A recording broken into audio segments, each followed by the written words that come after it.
Bonjour à toutes. Donc, je suis contente aujourd'hui de pouvoir partager la parole de Dieu avec vous. Et donc c'est un privilège, hein, bien sûr, de partager la parole de Dieu. Et j'ai choisi comme thème l'importance de nos pensées, hein, ou comment dominer nos pensées. Hein. Donc, merci Seigneur pour cette parole qu'on peut annoncer. Merci mon Dieu parce que tu ouvres notre esprit afin que ce soit une parole qui nous apporte la foi, on a besoin de toi, on veut plus de toi chaque jour. Et merci parce que tu nous parles encore aujourd'hui. Amen. Amen. Alors donc, en fait, c'est Brunette qui m'a inspirée aussi parce que la semaine dernière, Brunette, elle nous a parlé d'une réflexion sur nos pensées. Hein, comme quoi nos pensées, elles pouvaient bloquer nos vies carrément. Quoi, hein. On avait nos pensées, elles pouvaient nous apporter de l'anxiété, nous apporter une mauvaise estime de soi. Hein, il fallait faire attention à nos pensées. Hein. Donc, c'est en fait ça que j'ai voulu développer ce matin, c'est comment dominer nos pensées et veiller sur elles et avoir la victoire sur elles. Hein. Donc, on va voir le proverbe 23 au verset 7. Alors, vous l'avez déjà. Alors, le proverbe 23 au verset 7, il est écrit « Car il est comme les pensées de son âme ». Qu'est-ce que ça veut dire que ça, hein? C'est qu'on est comme on pense. La manière dont on pense, c'est ce qu'on va devenir en fait. Hein, donc c'est très important comment est-ce qu'on pense parce que ça fait qui on est. Hein. Donc c'est ça qui est déjà important dans cette phrase. Donc on va voir comment rompre avec les mauvaises pensées justement. Hein. Donc on lutte tous chaque jour avec nos pensées. Hein. On doit apprendre à prendre autorité sur les mauvaises pensées, des pensées incrédules qui nous assaillent. Il y a Luther qui nous a dit « On ne peut pas empêcher les corbeaux de voler au-dessus de nos têtes. On aura toujours des corbeaux qui volent au-dessus de nos têtes. Mais on peut les empêcher de faire leur nid dans nos pensées. Ah, c'est ça qui est important. On aura toujours des pensées qui tournent autour de nous, mais l'important, ce n'est pas les laisser faire un nid sur nos têtes. Hein. C'est ça qui est important. Et alors, donc, pour ça, on va voir dans 2 Corinthiens 10, au verset 4 et 5. Alors, vous pouvez lire hein, ici. Car les armes avec lesquelles nous combattons ne sont pas charnelles, mais elles sont puissantes par la vertu de Dieu pour renverser les forteresses. Et les forteresses, ce sont nos raisonnements. Hein, qu'est-ce qu'on pense, et c'est ça qui nous font des forteresses, qui nous empêchent de croire. Et on combat, c'est pas comme un combat contre la chair, c'est un combat spirituel hein, qu'on doit mener. Hein, c'est pas contre notre chair. Hein. Nous renversons les raisonnements et toute hauteur qui s'élève contre la connaissance de Dieu, et nous amenons toute pensée captive à l'obéissance de Christ. Une clé pour avoir la victoire, c'est amener toute pensée captive à l'obéissance de Christ. Hein, donc quand on pense, elle commence à aller à droite ou à gauche, on confesse la parole de Dieu. On retourne à la parole de Dieu et on se laisse capturer dans l'obéissance de Christ. D'accord? Hein, ça, c'est important. Alors, donc, pour développer un petit peu ce thème de la pensée qu'on va voir aujourd'hui, je me suis appuyée sur le chapitre, dans Nombre, le chapitre 13. Alors, je ne sais pas si vous vous souvenez de ça, de qu'est-ce que c'est que le chapitre 13 dans Nombre. Alors, pour vous restituer un peu, c'est donc Dieu qui veut délivrer son peuple de la servitude. Hein. Pendant 400 ans, les Israélites ont été esclaves en Égypte. Et Dieu va leur faire vivre des miracles. Ils vont traverser la mer Rouge à sec. Ils vont être délivrés du pays de la servitude. Et ils vont arriver dans le désert. Et donc là, on est, quelques semaines plus tard, ils arrivent à la frontière avec Canaan. Hein. Et là, on va voir, dans Nombre 13, au verset 1. D'ailleurs, on pourrait intituler ce chapitre les Israélites explorent Canaan, hein, ils explorent la terre promise. Donc dans Nombre 13, 1 et 2, l'Éternel parla à Moïse et dit « Envoie des hommes pour explorer le pays de Canaan que je donne aux enfants d'Israël. Tu enverras un homme de chacune des tribus. » Donc c'était la parole que je donne. Dieu avait donné cette terre aux Israélites. C'était déjà fait, c'était une promesse. Hein. Et donc il y avait 12 tribus, donc il y avait 10 espions pour 12 tribus, donc 10 plus Caleb et Josué. Hein. On continue au verset 17. Moïse les envoya pour explorer le pays de Canaan. Vous verrez le pays, ce qu'il est et le peuple qui l'habite. S'il est fort, s'il est faible, s'il est petit, s'il est grand, s'il est en grand nombre. Hein, et vous verrez ce que le pays où il habite, si c'est un bon pays, s'il est mauvais, ce que sont les villes où il habite, si elles sont ouvertes ou elles sont fortifiées. Donc c'était un peu, ils allaient explorer pour voir comment était cette terre. Et la terre aussi, justement, si elle portait des bons fruits, si elle était productive. Hein.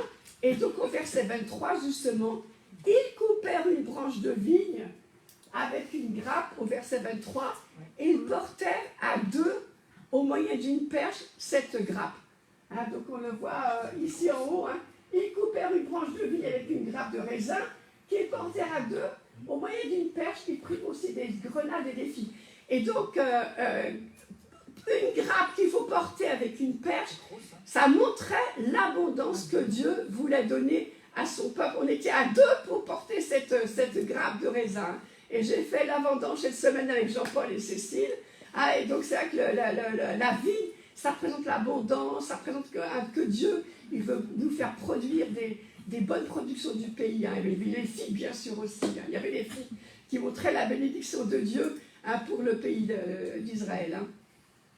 Et donc, si on continue après, donc, ils furent, on va aller directement au 25, hein. Ils furent de retour de l'exploration du pays au bout de 40 jours, hein, donc c'était quand même un grand voyage. À leur arrivée, ils se rendirent auprès de Moïse et d'Aaron et de toute l'assemblée des enfants d'Israël à Kadès dans le désert de Paran. Ils leur firent un rapport, ainsi qu'à toute l'assemblée. Ils montrèrent les fruits du pays. Donc ils montrèrent la bénédiction qu'il y avait dans ce pays. Voici ce qu'ils racontèrent à Moïse. Nous sommes allés dans le pays que tu nous as envoyé. À la vérité, c'est un pays où coule le lait et le miel, et en voici les fruits. Ah, donc là, on était en accord avec la promesse que Dieu avait dit, c'est un bon pays. Mais, qu'est-ce qui se passe après? Il y a le mais. Le mais qu'on ne doit pas rajouter dans nos vies. Mais le peuple qui habite ce pays est puissant, les villes sont fortifiées et très grandes. Nous avons vu les enfants d'Anak. Et les enfants d'Anak, c'était des géants. Hein, donc ce qui fait le mais qui change tout, c'est que les espions, ils ont introduit un doute dans le peuple des Juifs en disant ce mais. Et donc on arrive ensuite, qu'est-ce qui se passe à Caleb? Aussitôt, il voit qu'il y a un mais, qu'il y a un doute qui s'infiltre. Et Caleb fit taire le peuple qui murmurait contre Moïse. Il dit, montons, emparons-nous du pays, nous y serons vainqueurs. Ça, c'est une parole de foi. Montons, emparons-nous de ce pays, nous y serons vainqueurs. Parce que Caleb, il s'appuyait sur la promesse de Dieu. Mais, là encore on a ce mais les hommes qui étaient allés avec lui dirent, nous ne pouvons pas monter contre ce peuple car il est plus fort que nous. Ça, c'est comment les espions pensent ce qu'est la réalité. Ils pensent que ce peuple est plus grand qu'eux. Hein. Et dans le verset 32, ils décrièrent devant les enfants d'Israël le pays qu'ils avaient exploré. Ils dirent, le pays que nous avons parcouru pour l'explorer est un pays qui dévore ses habitants. Tous ceux que nous avons vus sont des hommes de haute taille, au verset 33, et nous y avons vu des géants, enfants d'Anak, de la race des géants. nous étions à nos yeux et aux leurs comme des sauterelles. Donc c'est eux qui se voyaient comme insignifiants et incapables à nos yeux et aux leurs. Hein, ce n'était pas la réalité, mais c'est comment eux, ils voyaient à leurs yeux, donc aux yeux de leurs pensées, hein, justement. Et donc, bon, il est vrai que pourtant, Dieu n'avait jamais caché aux Israélites qu'il y avait des personnes qui habitaient ce pays. Hein. Quand Dieu leur avait annoncé qu'il leur donnait cette terre, il leur avait dit qu'il y avait un peuple qui habitait cette terre. Hein. On le voit dans Exode 3, au verset 7 et 8. Hein. Alors là, vous pouvez le suivre ici. L'Éternel dit, j'ai vu la souffrance de mon peuple qui est en Égypte. J'ai entendu les cris que lui font pousser ses oppresseurs, car je connais ses douleurs. Je suis descendu pour le délivrer de la main des Égyptiens et pour le faire monter de ce pays dans un bon et vaste pays, dans un pays où coule le lait et le miel. Ça, c'est la promesse. Dans un lieu qu'habitent les Cananéens, les Essiens, les Amoréens, les Phérésiens, les Éviens et les Jébusiens. Donc même Dieu, il avait cité chacun des tribus qui habitaient ces terres. Donc Dieu ne les avait pas mis sur quelque chose, ils étaient déjà au courant, mais ces terres étaient pour eux. Hein. Et d'ailleurs, on verra que ce qui est intéressant aussi, c'est que les Cananéens, les Essiens, les Amoréens, tout ça, ça représente, ce sont des peuples qui représentent les péchés sur lesquels on doit combattre. Hein, parce que les Amoréens, ça représente, chaque tribu, elle représente un péché qu'on doit combattre dans nos vies. Hein. Donc on continue. Alors, donc, la terre promise, elle est habitée. Hein, mais il suffisait de chasser, et c'est Dieu l'avait dit, c'est que Dieu allait pourvoir pour qu'ils puissent habiter dans cette terre. Hein. On arrive à Nombre 33, 51. Parle aux enfants d'Israël et dis-leur, lorsque vous aurez passé le Jourdain et que vous serez entrés dans le pays de Canaan, vous chasserez devant vous les habitants du pays, vous détruirez toutes leurs idoles de pierre, vous détruirez toutes leurs images de fonte et vous détruirez tous leurs hauts lieux. Vous prendrez possession du pays et vous vous y établirez. Car je vous ai donné le pays pour qu'il soit votre propriété. Hein. Donc les promesses de Dieu, si on croit, elles s'accomplissent. Mais il faut croire à ces promesses. Hein. Hein, donc vous vous y établirez, c'était prévu d'avance, Dieu avait tout préparé. Mais quelles sont les conséquences de croire ou de ne pas croire ce que Dieu nous dit? Hein, tout dépend ce qu'on croit ou ce qu'on ne croit pas. Hein, parce que souvent, nous ne sommes pas arrêtés par les géants, mais on est arrêtés non plus par les situations difficiles, on n'est pas arrêtés par les circonstances, mais c'est nos propres pensées qui nous limitent et qui nous paralysent. Hein, ce n'est pas parce qu'on voit, mais parce qu'on l'image de ce qu'on fait, de ce qu'on voit. Hein, on a une difficulté, mais on l'exagère, on la voit bien plus grande qu'elle n'est, et on est tellement sûr qu'on ne va pas s'en sortir qu'on ne s'en sort pas.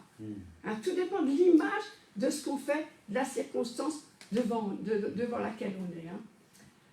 Alors, mais il est vrai que je peux recevoir une mauvaise nouvelle, hein, et c'est difficile.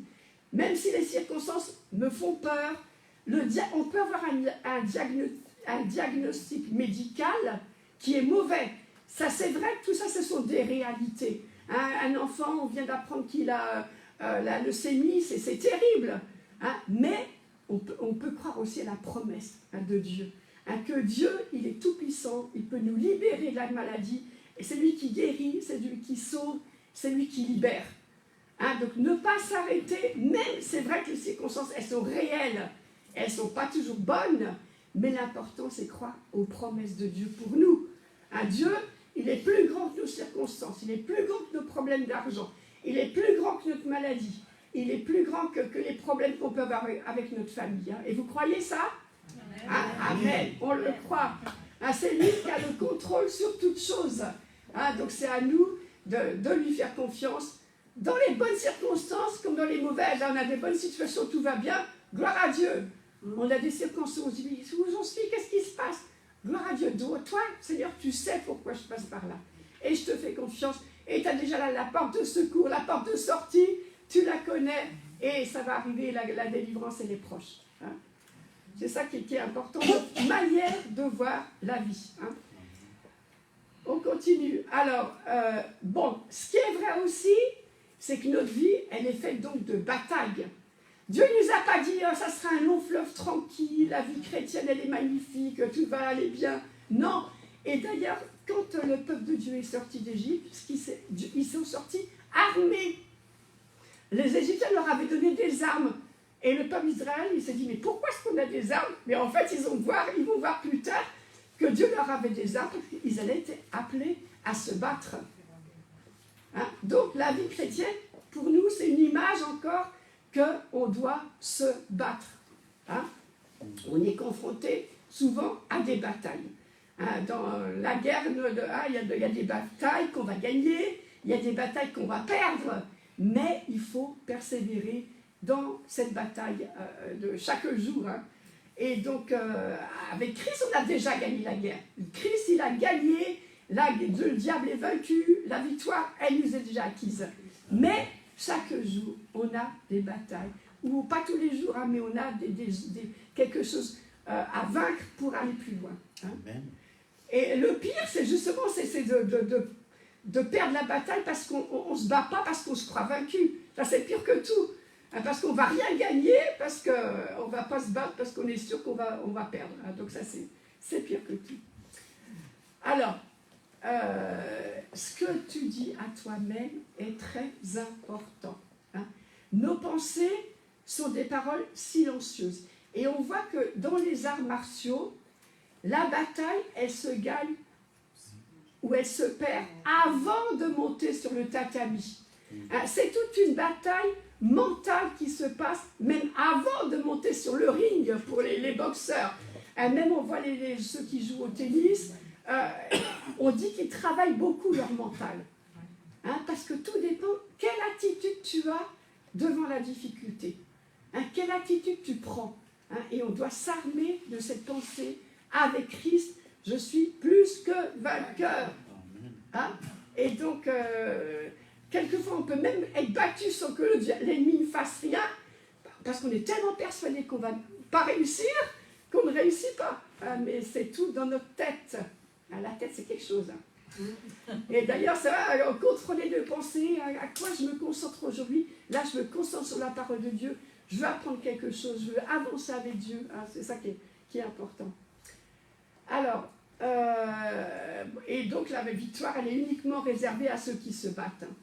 Ce que tu penses détermine ta victoire ou ta défaite. Hein, ce n'est pas de la psychologie, hein, ça c'est la parole de Dieu. Hein. Dieu veut te donner des victoires, mais c'est à toi d'aller sur le champ de bataille, c'est à toi de dire, bon Seigneur, d'accord, j'y vais. Hein, comme David, lui il a dit, allez, moi je vais bagarrer contre Goliath, et je vais gagner avec mon Dieu il est victorieux. Il est allé et il a gagné la victoire. Mais les autres, ils avaient peur, ils étaient devant l'ennemi, ils tremblaient, ils n'osaient rien faire. Mais David, il a manifesté de la foi, il dit, moi j'y vais, on va arriver à quelque chose. Et il a gagné une victoire. Hein. C'est ça qui est important. Si tu veux des victoires, il est temps que tu te décides à croire. Hein. Et donc c'est ce que Dieu... ce qu'a cru Caleb, hein, parce que Caleb, il a accepté de combattre et il a accepté d'aller de victoire en victoire. On peut le revoir dans Nombre 13-30, je ne sais pas si vous l'avez, oui. Dans Nombre 13-30, Caleb fit taire le peuple qui murmurait contre Moïse. Il dit, montons, emparons-nous du pays, nous y serons vainqueurs. On l'a déjà vu, hein, cette attitude de foi. Dieu il nous a dit qu'il nous donnait ce pays-là, on y va et on va être vainqueurs. Ça, c'est des paroles de foi. Mais si tu doutes, tu vas aller de défaite en défaite, comme dans le verset 31. Mais les hommes qui étaient allés avec lui dirent, nous ne pouvons pas monter contre ce peuple, car il est plus fort que nous. Hein, donc c'était cette attitude de voir les autres comme des géants et qu'on s'était déjà perdu pour nous. Hein. Alors, et donc, en fait, ce qu'on peut remarquer aussi, c'est que quand ils ont fait le rapport, hein, les espions, aucun espion n'était mort. Hein, ils étaient 12 à être partis, ils ont été 12 à rentrer. Donc il n'y avait pas eu de... Les géants qui étaient soi-disant beaucoup plus forts que nous, est-ce qu'il y en avait tué un ou s'était attaqué un? À personne. Donc en fait c'était tout dans leur tête qui s'imaginaient qu'ils étaient méchants et qu'ils allaient les tuer parce qu'aucun ne les avait attaqués pendant le mois où ils avaient exploré cette terre. Hein. Donc on le voit dans Nombre 13, verset 33. Nous y avons vu les géants, enfants d'Anak et de la race des géants. Nous étions à nos yeux et aux leurs comme des sauterelles. Ce qui est encore pire, c'est aux yeux des ennemis. Ils s'imaginent que les ennemis croient qu'on est des sauterelles. Mais des fois, on s'imagine ce que pense notre ennemi, alors qu'il ne pense pas. Quelquefois, on pense, ah, mais cette voisine-là, ou cette sœur-là, elle m'aime pas, elle a quelque chose contre moi. Mais qu'est-ce qu'on en sait? C'est une pure imagination qu'on se fait, et après, ça nous empêche d'avoir une bonne relation avec notre sœur ou avec notre voisine, parce qu'on s'imagine des choses qui ne sont pas. Ah, donc c'est important vraiment de contrôler nos pensées, parce que alors après, quelquefois, on va complètement dévier cette relation qui était saine, elle ne devient pas saine parce qu'on a mis le doute. Ah, mais elle ne veut pas bien, elle veut du mal. Ah, je suis sûre qu'elle me raconte des mauvaises choses sur moi. Pure imagination, mais qui après nous empêche d'avoir une bonne relation avec les autres. Hein. Donc, ce sont nos pensées non régénérées qui nous empêchent de gagner, et ce n'est même pas nos ennemis, c'est nous-mêmes, comment nous, on pense les choses. Hein. Alors, on va regarder maintenant qu'est-ce que c'est que la définition du dictionnaire du mot « penser ». Je vais juste la lire moi-même. La définition du mot « penser » dans le dictionnaire, c'est la capacité que nous avons de former des idées et des représentations de la réalité dans notre esprit en les reliant les unes aux autres. Donc c'est la capacité que nous avons de former les idées et des représentations de la réalité. Donc, ça veut dire comment est-ce que nous, on représente la réalité. Hein, comment nous, on voit la réalité. Hein. Là, parce que bon, la pensée en elle-même, c'est quelque chose d'extraordinaire. Hein. On peut imaginer des histoires, on peut imaginer des projets. C'est bien de penser dans la vie. Hein. Dieu nous demande de penser.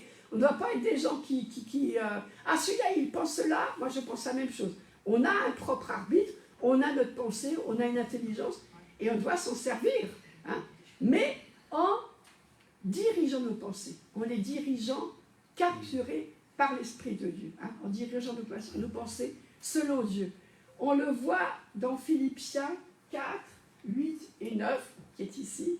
Au reste, frères, tout ce qui est vrai, tout ce qui est honorable, tout ce qui est juste, tout ce qui est pur, tout ce qui est aimable, tout ce qui mérite l'approbation, tout ce qui est vertueux et digne de louange, soit l'objet de vos pensées, et le Dieu de paix sera avec vous. Comment avoir la paix dans sa vie? Garder nos pensées en Christ, hein, parce que Christ, il était juste, il était pur, il était plein d'amour, hein, il était plein d'honneur, hein, et tout ça, ça doit être vraiment notre conduite. Hein, notre conduite, elle doit être collée sur qui était Jésus. Qui est Jésus, hein, parce qu'il est toujours le même. Hein, et le Dieu de paix sera avec nous. Là, on a l'assurance d'avoir cette paix. Et c'est important parce que des fois, on a des décisions à prendre, de dire, Seigneur, qu'est-ce que je dois décider, qu'est-ce que je dois faire? Et souvent, on s'énerve, on panique, on a peur, on est assailli par des pensées de doute. Là, stop. On doit mettre nos pensées en Christ. Hein, penser à ce qui est bon, ce qui est juste, ce qui est pur, ce qui est aimable, ce qui mérite l'approbation, ce qui est vertueux. Et là, la paix de Dieu, elle vient sur nous. Et là, on peut penser tranquillement et prendre les bonnes décisions. Hein. C'est encore une clé importante. On continue. Donc, pour être victorieux, nous devons apprendre à penser comme Dieu pense. Et là encore, on a Isaïe 55, 8 et 9. Car mes pensées ne sont pas vos pensées, vos voix ne sont pas mes voix, dit l'Éternel. Autant les cieux sont élevés au-dessus de la terre, autant mes voix sont élevées au-dessus de vos voix et mes pensées au-dessus de vos pensées. Donc, les pensées de Dieu, ce n'est pas nos pensées à nous. Pourquoi? Parce qu'on a des pensées charnelles, parce qu'on a des pensées qui sont au niveau des pâquerettes, on va dire. Hein. Mais il faut harmoniser nos pensées avec les pensées de Dieu. Hein. C'est à nous de nous adapter aux pensées de Dieu. Et comment? En lisant la parole, hein, en s'imprégnant de la parole de Dieu, on s'harmonise avec les pensées de Dieu. Hein. Les pensées de Dieu sont très élevées, hein, nos pensées sont charnelles, mais en s'harmonisant avec elles, on a la pensée de Dieu qui devient nôtre. On le voit aussi dans Philippiens 2,5. Ayez en vous les sentiments, on peut dire aussi les pensées, qui étaient en Jésus-Christ. Et 1 Corinthiens 2,16. Car qui a connu les pensées du Seigneur pour l'instruire? Or nous avons la pensée de Christ. Hein, donc c'est l'apôtre Paul qui le déclare. Nous avons la pensée de Christ. Parce que le Saint-Esprit vit en nous. Hein, on a le privilège. Hein, parce que dans l'Ancien Testament, c'est vrai qu'ils avaient la loi et tout. Mais nous, on a le Saint-Esprit qui habite en nous. On a la parole qu'on peut lire et dont on peut s'imprégner. Hein, on a toutes les armes pour vaincre l'ennemi. Hein. Alors, donc, dans notre vie de foi, on doit faire un choix dans nos pensées. Hein. On peut choisir de cultiver la foi, l'assurance, la certitude. Il existe une solution, je vais m'en sortir, ça va aller. Ou alors on peut choisir de cultiver le doute. Ça n'a pas marché la dernière fois, je me suis déjà trompée, ça va encore me tomber dessus, je vais encore louper le coche, ça va pas. L'autre il a réussi, mais moi je ne vais pas réussir. Hein, on va toujours être assailli par ces pensées-là, mais la pensée qu'on choisit de choisir, c'est ce qui va dépendre notre victoire ou notre défaite. Et c'est ce qui s'est passé avec les Israélites.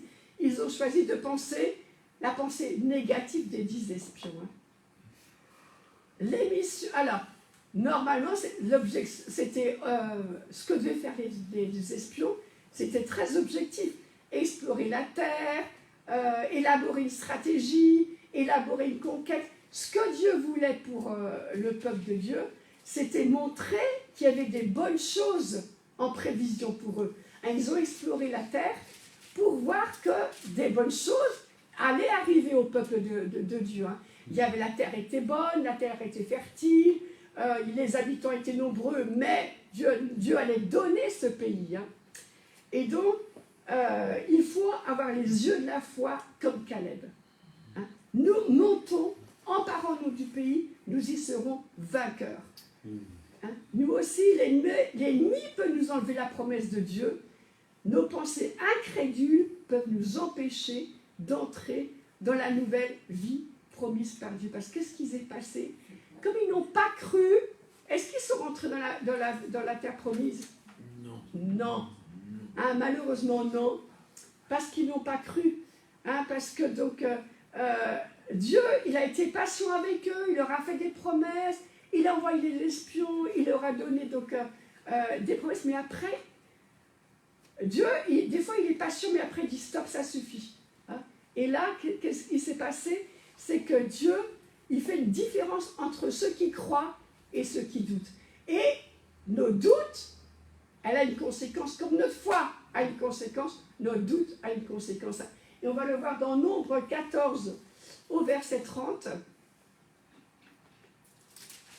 Ce que Dieu a déclaré après, vous n'entrerez point dans le pays que j'avais juré de vous faire habiter, excepté Caleb et Josué.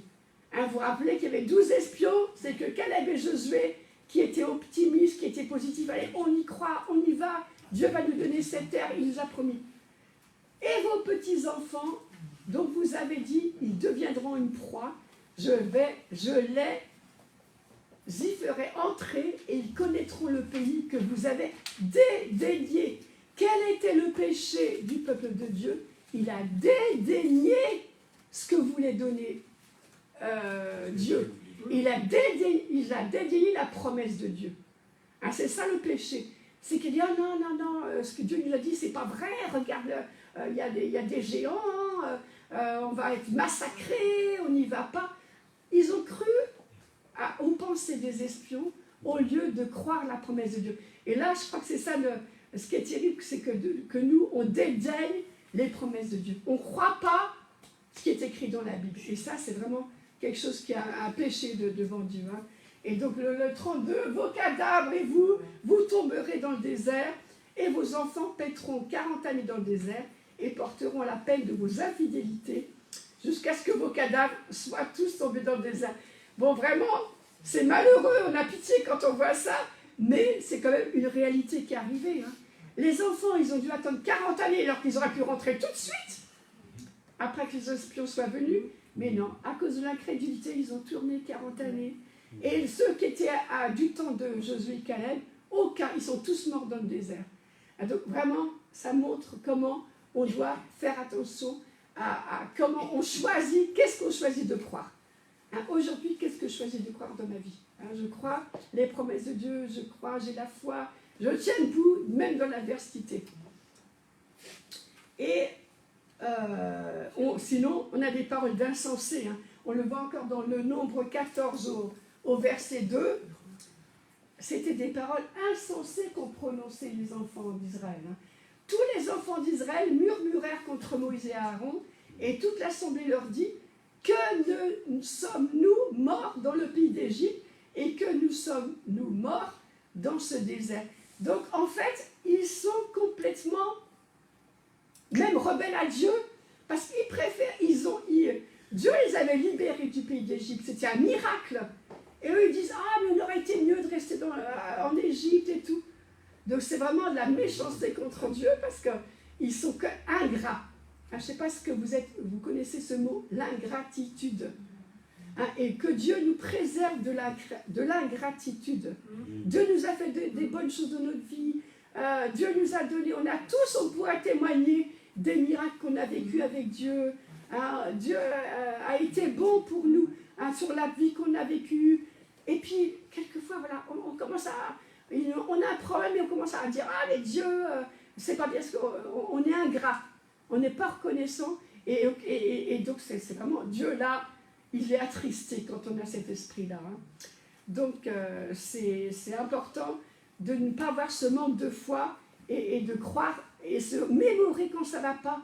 Toutefois, Dieu a été fidèle, toutes les fois où Dieu a été fidèle, toutes les fois où Dieu nous a sortis de l'embûche, de l'échec, il nous a relevés, il nous a donné le miracle juste quand on en avait besoin. Hein. C'est important d'avoir cette gratitude. Hein. Et on va lire le 14-22. Tous ceux qui ont vu ma gloire et les prodiges que j'ai faits en Égypte et dans le désert, et qui m'ont tenté déjà 10 fois, et qui n'ont point écouté ma voix, et tous ceux-là ne verront pas le pays que j'ai juré à leur père de leur donner. Tous ceux qui m'ont méprisé ne le verront pas. Donc c'est du mépris. Hein, l'ingratitude est méprisée. Mépriser ce que Dieu dit. Hein, donc garde-nous vraiment d'avoir une attitude de reconnaissance et de ne pas mépriser ce que Dieu dit et ce que Dieu veut nous donner. Hein.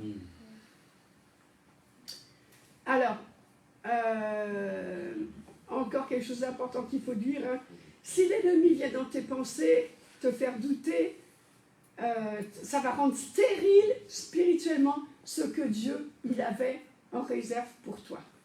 Hein, parce que Dieu il peut te dire quelque chose, et si tu commences à douter, ben ça t'échappe, et tu n'obtiens pas ce que Dieu il avait prévu de te donner. Hein, c'est comme quoi Dieu il a plein de choses comme des cadeaux qu'il a accrochés au ciel, mais c'est à nous de prendre ces cadeaux-là. Hein, c'est à nous de croire, c'est à nous d'aller de victoire en victoire. Mais si on ne se bat pas, si on ne croit pas, si oh, mais Dieu il n'est pas bon de toute façon, avec tout ce que j'ai vécu déjà dans ma vie, c'est sûr qu'on n'aura rien. Hein, c'est sûr qu'on n'aura rien. La réalité, c'est que on doit faire attention à ne pas être captif par nos pensées négatives. Hein, expérimenter une guerre spirituelle dans nos pensées. Ah, c'est à nous de faire la guerre spirituelle dans nos pensées. Et on peut relire ce qu'on avait lu déjà au début, dans 2 Corinthiens 10, 5. Nous renversons les raisonnements. Non, mais c'est pas grave. C'est quelque chose qu'on avait lu. Non, mais on.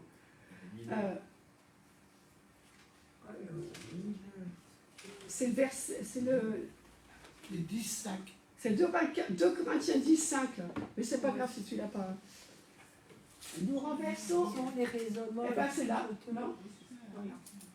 Voilà, nous, le 5, hein. Nous renversons les raisonnements et toute hauteur qui s'élève contre la connaissance de Dieu et nous amenons toute pensée captive à l'obéissance de Christ. Hein. Donc, on garde notre pensée captive à l'obéissance de Christ. D'accord? Hein? Et on doit capturer nos pensées, on doit les dominer, hein, les diriger. Alors, donc ces choses, elles se sont passées pour nous servir d'exemple. Hein. Et dans 1 Corinthiens 10, 5 et 6, là si tu remontes un tout petit peu,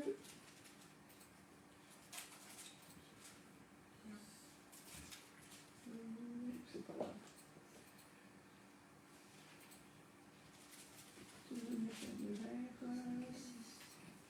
Voilà, là c'est bon. 2 Corinthiens. Non, c'est pas ça. Oui, mais après il y a 1 Corinthiens 10, 5, 6, celle qui est dessous, non? C'est pas grave. Alors, la plupart d'entre eux ne furent point agréables à Dieu puisqu'ils périrent dans le désert. Or, ces choses sont arrivées pour nous servir d'exemple afin que nous n'ayons pas de mauvais désirs comme eux. En fait, ce qui est arrivé au peuple d'Égypte, des Hébreux, c'est pour nous servir d'exemple qu'on ne fasse pas la même chose. Hein, qu'on ne fasse pas la même chose. Hein, c'est dans le Nouveau Testament, là, hein, c'est l'apôtre Paul qui le dit. Ce qu'ont vécu le peuple d'Israël, ça doit nous servir d'exemple pour ne pas faire la même chose. Hein, le doute et l'incrédulité se payent cher. Hein, on peut fluctuer pendant des années entre des pensées de Dieu, entre des pensées charnelles. Dieu il nous laisse libres, mais en raison de notre incrédulité, on va passer à travers les promesses que Dieu veut nous donner. Et ce qui est terrible aussi, c'est que on peut priver aussi nos enfants de bénédiction. Parce qu'ils sont privés. Les parents ont été privés de la bénédiction d'aller sur la terre promise, mais les enfants, ils ont dû aller pendant 40 ans dans le désert. Donc les enfants ont vécu la conséquence du péché des parents. Hein, donc c'est à nous de veiller aussi à notre comportement, à nos pensées, parce que nos pensées, elles se reflètent après sur nos enfants. Hein. Qu'est-ce que nous, on laisse comme pensée aux autres? Hein, est-ce que je laisse des pensées positives qui encouragent, ou est-ce que je laisse des pensées qui dépriment, qui découragent complètement mes enfants et qui les laissent complètement sans espoir? Hein, qu'est-ce que je laisse autour de moi? Hein, quelle est la trace que je laisse? Si c'était des paroles de foi, d'espérance, d'amour, t'inquiète pas, cette fille à l'école, elle te dit des mauvaises choses, mais fais confiance à Dieu et garde courage. Hein. Alors, comment réfuter les arguments de l'ennemi en gardant la parole de Dieu dans l'épreuve et en confessant les promesses de Dieu? Il est avec moi, il m'accompagne partout où je vais, il prend soin de moi, c'est lui qui me guérit de toutes mes maladies, c'est lui qui pardonne mes péchés, il est avec moi dans mes épreuves, dans la vallée de l'ombre de la mort, il me donne la sagesse pour marcher d'une manière digne de la vocation de fils ou de fille. Hein, il est avec moi, hein, et je garde ces paroles en moi. Alors, donc, ne pas vivre selon notre nature adamique. Hein. Même Jésus, quand il était dans le désert, lui aussi, il a été tenté. Il a aussi, le diable lui a donné des pensées, il a voulu le tenter dans le désert. Mais qu'est-ce qu'il a dit? Il est écrit. Et nous, on doit faire la même chose que Jésus. Si on est tenté par le diable, qu'est-ce qu'on dit? Il est écrit. Donc, confessez la parole de Dieu. Hein, et tout est possible à celui qui croit. Ah, il y a des petites paroles comme ça qu'on doit toujours garder dans son cœur. Hein. Quand le diable nous attaque, tout est possible à celui qui croit. Et qui croit. Il est écrit, hein, je puis tout par celui qui me fortifie. Ah, ça, c'est des paroles qu'on doit garder. Ah, c'est comme on a des armes et on doit sortir les armes avec les versets bibliques. Et après, le diable, il s'en va. Hein, parce que qu'est-ce qui s'est passé avec Jésus dans le désert là? Le diable, il a vu qu'il il ne pouvait pas insister, et il a laissé Jésus, il est parti. Et nous, c'est pareil. Hein, quand le diable il commence à nous mettre des pensées noires et tout, on sort les versets bibliques, on sort Seigneur est avec moi, Dieu est plus fort. Et puis, le diable, il ne peut plus que partir parce qu'on est vainqueur en Christ qui a la victoire. Amen. Amen. Amen. Donc, alors, pour conclure, on va repasser à Josué. Là, on est arrivé 40 ans après que Moïse ait envoyé les 12 espions. C'est 40 ans plus tard. Et en fait, Josué, il va envoyer 2 espions, cette fois-ci pour aller à Jéricho. Hein? Et là, pour explorer encore Jéricho. Et donc, on va découvrir comment est-ce que l'ennemi, il voit le peuple d'Israël. Hein? Donc, si on voit dans Josué 2, 1, c'est presque à la fin. Josué 2, 1. Josué, fils de Nun, fit partir secrètement de Sittim 2 espions en leur disant « Allez, examinez le pays, et en particulier Jéricho. » Ils partirent, et ils arrivèrent dans la maison d'une prostituée qui se nommait Rahab, et ils y couchèrent. Donc on voit que c'est Rahab qui garde les espions, et en fait, elle dit aux espions comment les ennemis voient le Dieu d'Israël. Hein. Et donc, on arrive à Josué 2, 9, et l'Éternel il leur dit, l'Éternel, je le sais, donc c'est Rahab qui parle, hein. L'Éternel, je le sais, vous a donné ce pays, la terreur que vous inspirez nous a saisis, et tous les habitants du pays tremblent devant vous. Donc, en fait, les espions, ils ont dit, mais on tremble devant les ennemis, ils sont des géants, ils sont plus forts que nous. Et qu'est-ce qu'ils disent, les ennemis? Les habitants du pays tremblent devant vous. Donc, c'était l'inverse. Hein? Vous voyez l'imagination qu'on peut avoir. Hein? Les ennemis tremblaient devant le peuple d'Israël, alors que les espions disent, oh, mais c'est terrible, c'est des géants, ils vont nous manger, on est des sauterelles à leurs yeux. Hein, tout est dans nos têtes, comme est-ce qu'on voit. Hein, c'est l'aberration, quoi. Et car nous avons appris comment, à votre sortie d'Égypte, l'Éternel a mis à sec devant vous les eaux de la mer Rouge, et comment vous avez traité les 2 rois d'Amoréens au-delà du Jourdain, Sion et Og, que vous avez dévoués par interdit. Nous avons appris. Hein, donc, ils ont appris les miracles que Dieu avait fait. Et eux, ils ont cru que vraiment la mer Rouge a été ouverte et que le peuple est passé à sec. Ils ont cru. C'était pour eux une réalité. Hein? Nous l'avons appris et nous avons perdu courage. Et tous nos esprits sont abattus à votre aspect. Car l'Éternel, votre Dieu, qui est un Dieu en haut et dans les cieux et en bas sur la terre. Hein, donc, qu'est-ce que l'ennemi il pense de notre Dieu? C'est qu'on a un Dieu tout-puissant. Amen. Hein? On a le Dieu tout-puissant. Et souvent, c'est nous qui voyons oh, on est tout petit, on n'est rien. Oh, on est un pauvre petit peuple. Toutes les lois qui sont contre nous. Non, on a un Dieu tout-puissant qui est au-delà des lois, au-delà des interdictions que veut faire l'État contre nous. On est au-delà. Hein, parce que notre Dieu est un Dieu tout-puissant. Ah, donc voilà, alors que c'était un peuple pourtant idolâtre, hein, le pays de Canaan, c'était un peuple idolâtre bien sûr, qui servait d'autres dieux, mais ils reconnaissent que le Dieu des Israélites est puissant pour leur donner la terre promise. Ah, c'est l'ennemi qui croit que Dieu est puissant pour leur donner la terre promise. Ah, donc voilà, c'est même si voilà, il y a une voisine qui peut dire des mauvaises choses de vous, vous leur avez témoigné, elle dit, ah mais taratata, c'est pas ce que tu dis, c'est des contes, à la mer Rouge c'est des contes, tout ça c'est des contes, et ta voisine, son enfant a un problème, une difficulté, elle va venir vers toi. Elle va dire, est-ce que tu peux prier pour mon enfant, il a eu un accident, c'est très grave.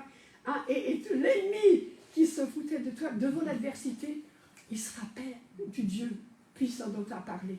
Et là, tu vas pouvoir parler, tu vas pouvoir prier, et l'enfant de ta voisine va guérir. Hein? Donc c'est important de ne pas se relâcher, de confesser qu'on a un Dieu tout-puissant, qu'on a un Dieu beau, même si nos ennemis se foutent de nous. Non, on sait que notre Dieu est un Dieu tout-puissant. Hein, donc on le voit aussi dans Éphésiens 1, 19. Nous devons confesser que notre Dieu est puissant. Et quelle est envers nous qui croyons l'infinie grandeur de sa puissance, se manifestant avec efficacité par la vertu de sa force. Hein? Donc on est comme Caleb, on est comme Josué, on est comme Abraham, on croit que notre Dieu c'est un Dieu tout-puissant et que ce qu'il promet, il va l'accomplir.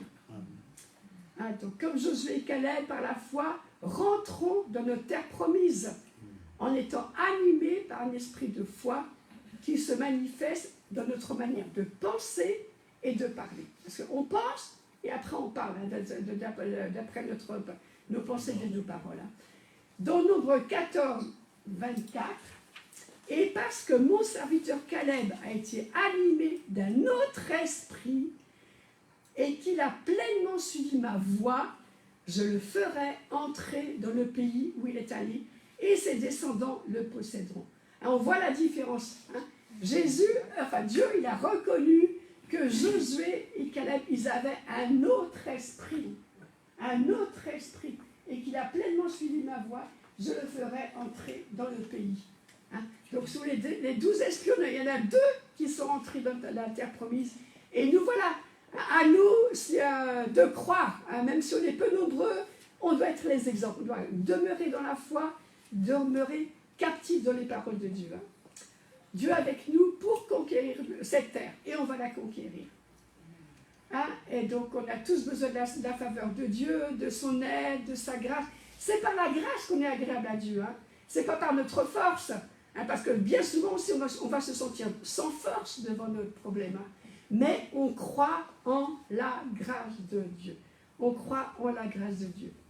Crois et tu verras la gloire de Dieu. Et pour finir, on va lire Hébreux 3, 16. 3, 15 et 16, ça commence par le 15. Aujourd'hui, si vous entendez sa voix, n'endurcissez pas vos cœurs, qui furent en effet ceux qui se révoltèrent, au verset 16, hein, après l'avoir entendu, sinon tous ceux qui étaient sortis d'Égypte sous la conduite de Moïse. Et à qui jura-t-il qu'il n'entrerait pas dans ce repos, sinon à ceux qui avaient désobéi. La désobéissance, ça fait qu'on n'a pas la promesse que Dieu voulait nous donner. On n'a pas la bénédiction que Dieu voulait nous donner. On n'a pas la faveur que Dieu voulait nous donner. Aussi, voyons-nous qu'ils ne purent y entrer à cause de leur incrédulité. C'est notre incrédulité qui nous empêche toujours de recevoir les promesses de Dieu. Alors, alimentons-nous de la foi, alimentons-nous des paroles de Dieu. Hein, entre nous, alimentons-nous par des bonnes choses. Hein, alimentons-nous par des bonnes paroles de bénédiction. Hein. Ça, c'est très important. Et donc, aujourd'hui, c'est le jour pour écrire une nouvelle histoire dans notre vie. Hein. On a l'occasion de demander pardon à Dieu si on a eu des doutes, si on n'a pas cru, si on a loupé des promesses parce que c'était notre faute. Mais cette fois-ci, on efface. Hein, c'est comme une page blanche. Aujourd'hui, on a une nouvelle planche devant nous. Et Seigneur, aujourd'hui, j'ai besoin d'abandonner mes pensées incrédules. Aujourd'hui, j'abandonne mes pensées incrédules. J'ai besoin de toi, Seigneur. Besoin que tu guides mes pas. Besoin que tu me donnes de la sagesse, de croire, même contre toute espérance. Aujourd'hui, je renouvelle mon alliance avec toi. Me voici, Seigneur. Viens dans ma vie et donne-moi le courage de croire. Pardon pour mes péchés, pardon pour ma désobéissance, pardon pour mon manque de foi, pardon pour tout ce que j'ai fait qui n'était pas agréable. Mais Seigneur, aie pitié de moi dans ta grande clémence. Viens, Seigneur, pour pardonner les fautes. Merci pour ce nouveau recommencement qu'on a aujourd'hui pour croire, pour espérer en toi et pour voir des bonnes choses, les bonnes choses que tu as réservées pour nous. Elles vont s'accomplir dans ton nom, Jésus. Amen. Amen. Voilà, que Dieu vous bénisse. Amen. Merci pour ce message encourageant, que nous puissions vraiment pratiquer la parole de Dieu.